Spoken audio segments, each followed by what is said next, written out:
आजकालच्या पालकांसमोर सर्वात मोठं आव्हान आहे ते म्हणजे मुलांचं मोबाईल वेळ. विशेषतः 1 वर्षाच्या मुलाला स्क्रीन टाईम हवा की नको किंवा देत असू तर तो कसा असावा. तर वर्ल्ड हेल्थ ऑर्गनायझेशन आणि बालरोग तज्ज्ञ यांच्या मते 2 वर्षाखालील मुलांना खरं तर स्क्रीनची गरजच नसते. पण आताच्या काळात स्क्रीन टाईम टाळणं हे पूर्णपणे अशक्य गोष्ट आहे. तर मुलांना आपण योग्य स्क्रीन टाईम कसा देता येईल याचा विचार करूया. या पूर्ण प्रोसेसमध्ये पालकांचा सहभाग पूर्णपणे असणं खूप गरजेचं आहे. लहान मुलांसमोर खरं तर आपणच मोबाईलचा वापर करणं टाळायला हवं, कारण आपल्याला पाहूनच मूल शिकत असतं.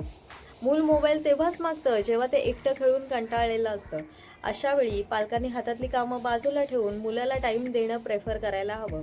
त्यांच्यासमोर वेगवेगळ्या ॲक्टिव्हिटीज करून त्यांना त्यात इन्व्हॉल्व करून घ्यायला हवं.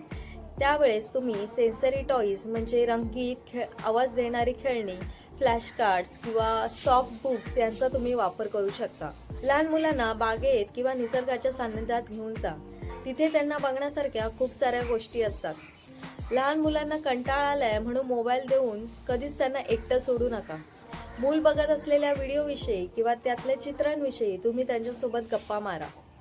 या व्यतिरिक्त तुम्ही लहान मुलांना स्क्रीन टाईम देताना शक्यतो मोठ्या स्क्रीनचा वापर करा, जसे की टीव्ही, कम्प्युटर, लॅपटॉप, जेणेकरून त्यांच्या डोळ्याला कमी ताण येईल. तर तुम्ही तुमच्या बाळाला स्क्रीन टाईम कसा देता हे मला कमेंट करून नक्की सांगा.